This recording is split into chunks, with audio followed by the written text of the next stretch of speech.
मैंने बात करी कुछ ऐसे स्टूडेंट्स से जो कि मैथ्स के अंदर 100 आउट ऑफ 100 का स्कोर लेकर आए थे अपनी क्लास 9th या फिर क्लास 10th के अंदर। वो सारे स्टूडेंट्स ने मुझे मैथ्स पढ़ने के कुछ ऐसे सीक्रेट हैक्स बताए, कुछ ऐसी सीक्रेट ट्रिक्स बताई जिसकी मदद से आपकी सारी की सारी प्रॉब्लम्स खत्म हो सकती हैं। हाय एवरीवन, मेरा नाम है Prashant, mentor of thousands of students. आज बात कर रहे हैं मैथ की एक ऐसी स्पेशल स्ट्रैटेजी जिससे कि आपकी सारी प्रॉब्लम खत्म हो जाए। मुझे पता है यार, मैथ में मार्क्स कम आ रहे हैं ना, ऐसा लग रहा है ना कि भैया मैथ्स की प्रॉब्लम ही सॉल्व नहीं हो पाती है। कितनी मेहनत कर लो, कितनी ट्राई कर लो, बट बहुत ज्यादा डीमोटिवेशन फील होती है। टेंशन मत लो, आपकी जो प्रॉब्लम है ना कि क्लास में तो भैया क्वेश्चन सॉल्व हो जाते हैं, बट जैसे ही मैं घर जाता हूं, घर जाती हूं, समझ ही नहीं आ पाता। उन क्वेश्चन को शीट में सॉल्व करने की ट्राई करी, सॉल्व भी नहीं हो पाते। क्लास में आ रहा है समझ में जब टीचर पढ़ा रहे हैं, बट घर पे हो ही नहीं पाते। इस प्रॉब्लम का सोल्यूशन क्या है, ये मैंने पूछा आपके टॉपर स्टूडेंट से, बताऊंगा सोल्यूशन। अगला क्या है प्रॉब्लम, फॉर्मूला याद ही नहीं रहते। कितनी कोशिश कर लो भैया, फॉर्मूले इतने सारे हैं ना कि समझ ही नहीं आता। एक तो याद नहीं रहते, ऊपर से कौन सा फॉर्मूला कब लगाना है, ये एक बहुत बड़ी प्रॉब्लम है। अगली क्या है, न्यू क्वेश्चन देखते ही दिमाग ब्लैंक हो जाता है। जैसे एक नया सवाल आ जाता है ना पेपर के अंदर, तो एकदम ब्लैंक वाली स्टेज में हम चले जाते हैं, हमें समझ ही नहीं आता अटेम्प्ट कहां से करें, शुरुआत कहां से करें मैथ की। तो इन सारी समस्याओं का हल एक एक करके सिंपल स्टेप्स वाले प्रोसेस के अंदर मैं आपको दे देता हूं। बड़े इंपॉर्टेंट स्टेप्स हैं, ये सारे टॉपर ने फॉलो करा था, तुम भी करो, मैथ्स आराम से हो जाएगी। पहला स्टेप देखते हैं, रिसोर्सेज जान लेते हैं कि किन किन रिसोर्सेज से हमें पढ़ाई करनी है। क्योंकि देखो रिसोर्सेज बहुत इंपॉर्टेंट है। सब स्टूडेंट ने क्या बोला, ज्यादा रिसोर्सेज पे नहीं भागना है यार। हम क्या करते हैं ना, हम सोचते हैं मैथ्स के लिए ये बुक भी कर लेंगे, वो भी कर लेंगे, ये भी कर लेंगे। नहीं, सिंपल रिसोर्सेज बता रहा हूं। सबसे पहले उठाओ वन शॉट लेक्चर, देखो जो भी तुम्हारे फेवरेट टीचर है ना, शोभित भैया से अगर तुम पढ़ रहे हो, मैथ्स अच्छा पढ़ाते ही हैं, तुम्हें पता ही है, तो उनके आप वन शॉट लेक्चर देखो। उसके बाद क्या आ जाता है, एनसीईआरटी आ जाता है। एनसीईआरटी इंपॉर्टेंट है मैथ्स के अंदर। जो आपके एग्जाम्पल होते हैं, एग्जाम्पल को सॉल्व करा। हर एक स्टूडेंट ने बोला ये एग्जाम्पल सॉल्व करा, फिर एक्सरसाइज की तरफ बढ़ गए। ये दोनों इंपॉर्टेंट है। इसके बाद प्रीवियस ईयर क्वेश्चन करना इंपॉर्टेंट है। प्रीवियस ईयर क्वेश्चन सबने करे थे, है ना। और कुछ कुछ ने ये भी बोला कि हमें ज्यादा समय मिल गया था तो हमने आरडी शर्मा भी कर ली। बट कुछ कुछ बच्चे जिनके 100 में से 100 आए, उन्होंने ये बोला ना हमने आरडी करी, ना हमने आरएस अग्रवाल करी, हमने केवल और केवल एनसीईआरटी और प्रीवियस ईयर क्वेश्चन करा।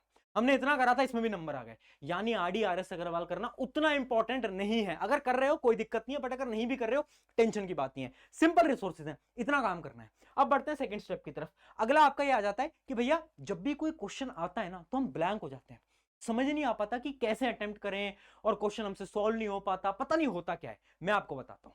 देखो एक ना चीज को तुम आज ही अभी इस वीडियो के बाद ना फॉलो करना। इमेजिन करो एक क्वेश्चन है जो तुमसे नहीं सॉल्व हो पाया। उस क्वेश्चन को ना एनालाइज करना। कैसे एनालाइज करोगे समझना। तीन टाइप के क्वेश्चन हो सकते हैं। जब तुमसे कोई क्वेश्चन सॉल्व नहीं हो पाया ना, तो तीन कंडीशन बनेंगी। पहली कंडीशन क्या है, या तो तुमने उसके अंदर कैलकुलेशन मिस्टेक कर दी, है ना, छोटी मोटी तुमने कोई कैलकुलेशन मिस्टेक कर दी, या तो तुम्हारे लिए वो नया कॉन्सेप्ट था, यानी वो कॉन्सेप्ट तुमने पढ़ा ही नहीं था। कभी कभार ऐसा हो जाता है। या तो वो कॉन्सेप्ट तुमने पढ़ा था बट तुम्हें क्लिक नहीं हो पाया उस समय पर कि कैसे होगा, है ना। पहले ढूंढो प्रॉब्लम क्या है, तुम्हें समस्या कहां पर आती है। अगर कैलकुलेशन में दिक्कत आ रही है ना, एक सिंपल सा सॉल्यूशन बताता हूं। बार बार अपने क्वेश्चंस को पूरा सॉल्व करना स्टार्ट कर दो। मैं इतने स्टूडेंट से मिलता हूं, वो मैथ पता है कैसे पढ़ते हैं, रजिस्टर उठाया, क्वेश्चन लिखा, फॉर्मूला लिखा, सोचा कि ठीक है सॉल्व तो हो ही जाएगा, सॉल्व तो हो ही जाएगा, इतना ही तो आसान होता है। कैलकुलेशन पूरी करते ही नहीं है। तो अगर तुम सिली मिस्टेक कर रहे हो, कैलकुलेशन में गलती कर रहे हो, अपने क्वेश्चंस को पूरा सॉल्व करना स्टार्ट करो, ऑटोमेटिकली थोड़े ही समय में आपकी कैलकुलेशन स्ट्रांग हो जाएगी। ये बड़ी अच्छी टेक्निक होती है। अगला, अगर आपको नया कॉन्सेप्ट दिख जाता है, अगर आप देखते हो यार मेरे क्वेश्चन इसलिए नहीं बन पाते क्योंकि ना नया कॉन्सेप्ट आ जाता है। अब मैं आपको बताता हूं, इसका ये साफ मतलब है कि आप कम वैरायटी के क्वेश्चन कर रहे हो। मैंने बहुत ऐसे लोगों को देखा है जो कि पता है आरडी शर्मा को कैसे सॉल्व करते हैं, एक ही टाइप के 100 क्वेश्चन कर लेंगे, दूसरे टाइप तक बढ़ते ही नहीं है। इस वजह से मैं बोलता हूं न्यू टाइप के क्वेश्चन करो। सेम टाइप का, मान लो एक फॉर्मूला है, उस फॉर्मूले पे आपको ज्यादा से ज्यादा 5 से 10 सवाल करने होते हैं। 5 से 10 सवाल आपने एक फॉर्मूले पे करे ना, वो इनफ है। उसके बाद अगले कॉन्सेप्ट पे बढ़ जाओ। हम क्या करते हैं ना, हमें कॉन्सेप्ट समझ आ जाता है, हम चाहते हैं उसी में 50 सवाल कर ले सेम टाइप के। कोई फायदा नहीं है, कोई फायदा नहीं है। तो अगर आपको नए कॉन्सेप्ट एग्जाम में मिल रहे हैं, आपके टेस्ट में मिल रहे हैं, यानी तुम क्या कर रहे हो, एक ही टाइप के क्वेश्चंस को लगा रहे हो, तो ज्यादा टाइप के क्वेश्चंस को प्रैक्टिस करना आज से ही स्टार्ट कर देना। एक सबसे बड़ी प्रॉब्लम, क्लिक नहीं हो पाया। ये भी होता है कि भैया क्वेश्चन मुझसे इसलिए सॉल्व नहीं हो पाया ना क्योंकि उस समय पर मुझे वो क्लिक नहीं हो पाया था कि स्टार्टिंग कहां से करनी है। मैं बताऊं ये क्यों होता है। ये इसलिए होता है क्योंकि आपकी जो तैयारी है ना, वो उतनी स्ट्रांग नहीं है। यानी आप रट रहे हो मैथ को। जिन जिनको एग्जाम में पेपर में क्लिक नहीं हो पाता ना, इसका साफ मतलब है कि वो रट रहे हैं, वो याद कर रहे हैं मैथ को, समझ नहीं रहे। भैया ये क्या बोल रहे हो, क्या हम रट रहे हैं? बिल्कुल रट रहे हो तुम भी। तरीका क्या है, सोल्यूशन क्या है? सोल्यूशन ये है, सिंपल सी बात है, क्वेश्चंस को सॉल्व करते जाओ। और क्वेश्चन को सॉल्व ऐसे नहीं करना है कि बगल में, ये मैं आपको बता रहा था ना कि एक बुक खोल ली और देख लिया, अच्छा थोड़ा सा सोल्यूशन देख लेता हूं, सोल्यूशन देख लेती हूं, अच्छा इसमें ये फॉर्मूला लग जाएगा, बाकी तो मैं सॉल्व कर दूंगा। मैंने बहुत लोगों को देखा है ये करते हुए, तुम भी करते होगे, कमेंट में बताना करते हो नहीं करते हो, है ना। बुक का वो सोल्यूशन वाला पेज खोलेंगे, हल्का सा देखेंगे, बस फॉर्मूला देख लेता हूं, उसमें क्या गलत बात है, फॉर्मूला देखोगे, अच्छा ठीक है, फिर सॉल्व करोगे। वो सॉल्व करना नहीं होता, वो तुम खुद से ही झूठ बोल रहे हो, खुद को धोखा दे रहे हो, है ना। इसी वजह से एग्जाम में जब क्वेश्चन आएंगे क्लिक नहीं करेंगे। तो एक भी हिंट नहीं लेनी है कहीं से भी, क्वेश्चन जब सॉल्व कर रहे हो पूरा दिमाग शुरू से लेकर एंड तक तुम्हारा होना चाहिए। क्वेश्चन सॉल्व नहीं हो पाता तभी जाना है, तभी जाना है वहां पर, है ना। ऐसा नहीं कि देख लेता हूं कॉन्सेप्ट का फॉर्मूला क्या है या कॉन्सेप्ट कौन सा यूज हो रहा है, ये मत करना, ठीक है। चलिए आगे बढ़ते हैं। अगला आ जाता है आपका फॉर्मूला ट्रिक, कि भैया फॉर्मूला याद नहीं हो पाता है उसका बता दो। दो मेथड होते हैं। पहला मेथड सिंपल मेथड है जो कि होता है हमारा इफेक्टिव शीट, यानी हमारी फॉर्मूला शीट। क्लास 9 क्लास 10 दोनों के लिए फॉर्मूला शीट मैंने बनवा रखी है, आपको मैं डिस्क्रिप्शन के अंदर दे दूंगा, उसका जाकर आप बेहद इस्तेमाल करना। बट मेरा एक चीज मानना है कि फॉर्मूला शीट उतनी यूजफुल नहीं होती। क्यों? क्योंकि तुम फॉर्मूला चिपका लोगे और तुम रटी तो रहे हो, तुम रटी तो रहे हो ना। अगर तुम्हें मैथ रटनी है हाँ तो एकदम सही है, बट अगर तुम्हें मैथ को समझना है ना तो तुम्हें विजुअलाइजेशन का मेथड को यूज करना पड़ेगा। विजुअलाइजेशन क्या होता है? विजुअल मेमोरी जो होती है ना, वो पता है कैसे काम करती है? जितने आप क्वेश्चंस को सॉल्व करोगे विजुअल मेमोरी उतनी डेवलप होती जाएगी। यानी एक फॉर्मूले पे जब आप 5 सवाल कर लोगे ना तो ऑटोमेटिकली वो फॉर्मूला आपको याद हो जाएगा, याद करने की जरूरत ही नहीं है।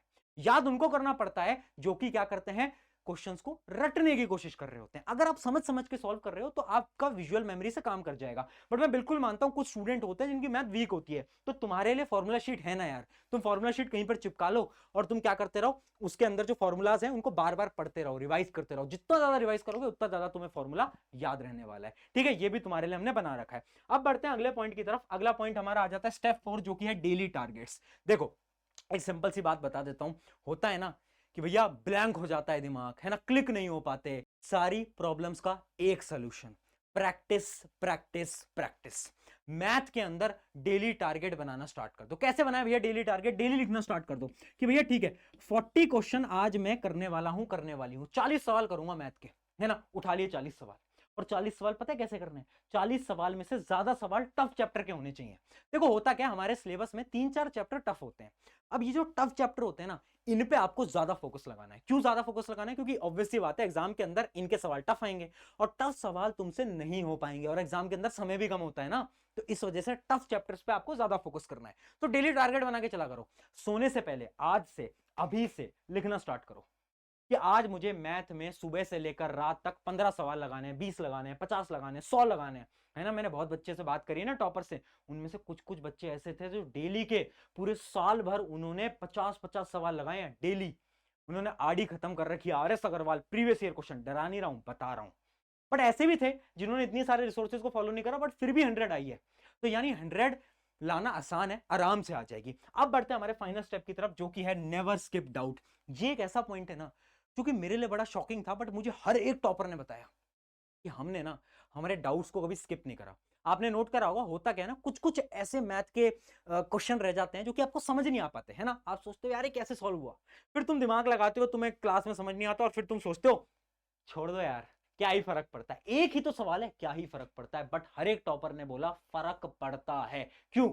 इमेजिन करो वो डाउट का जो कॉन्सेप्ट है वो तुमने छोड़ दिया, अब वही कॉन्सेप्ट अगर तुम्हारे एग्जाम के अंदर आ गया तब क्या कर लोगे? तब तुम्हें रिग्रेट होगा बैठ के कि यार काश इस डाउट को उस समय पर टीचर से मैं पूछ लेती ना, तो आज मैं बहुत बेहतरीन तरीके से मैथ का पेपर दे रहा होता। अंदर से गिल्ट फील होता, रिग्रेट फील होता। इसलिए बोल रहा हूं कभी अपने डाउट्स को मिस मत करना। मैथ के अंदर जितने भी क्वेश्चन कर रहे हो ना उन सबको तुम्हें क्लियर होना चाहिए, उनका कॉन्सेप्ट क्लियर होना चाहिए। अगर तुम्हें डाउट आता है पूछो, जाओ टीचर से जाकर पूछो कि मैम सर मुझे समझ नहीं आ पाया ये कैसे हुआ, उनसे पूछो ना, सवाल जवाब करो ना। डाउट्स कभी भी मत रहने देना। और लास्ट चीज, गिव टाइम, समय दो। जितना समय तुम मोबाइल फोन को देते हो उससे थोड़ा समय अगर तुम मैथ को भी दे दोगे ना, मैं सच बता रहा हूं मैथ में तुम्हारी नैया पार हो जाएगी। मैथ में तुम बहुत आसानी से स्कोर कर पाओगे। एक फैक्ट तुम्हें बताता हूं, क्लास 9 क्लास 10 दोनों के अंदर सबसे ज्यादा 100% जिस सब्जेक्ट में आता है ना उस सब्जेक्ट का नाम है मैथ्स। यानी मैथ्स के अंदर 100% ज्यादा बच्चों की आती है। साइंस एसएसटी में नंबर कट जाते हैं बट मैथ्स में नहीं कटते। यानी मैथ्स तुम्हारे लिए सबसे ज्यादा स्कोरिंग होने वाला है, ठीक है। ऑन दिस नोट जाओ पढ़ाई करो, मैथ्स को भी फोड़ो। एसएसटी की स्ट्रैटेजी हो गई, साइंस की होगी, आज मैथ की भी हो गई। अब तीनों सब्जेक्ट में मचा दो। Take care. मेरा नाम है प्रशांत।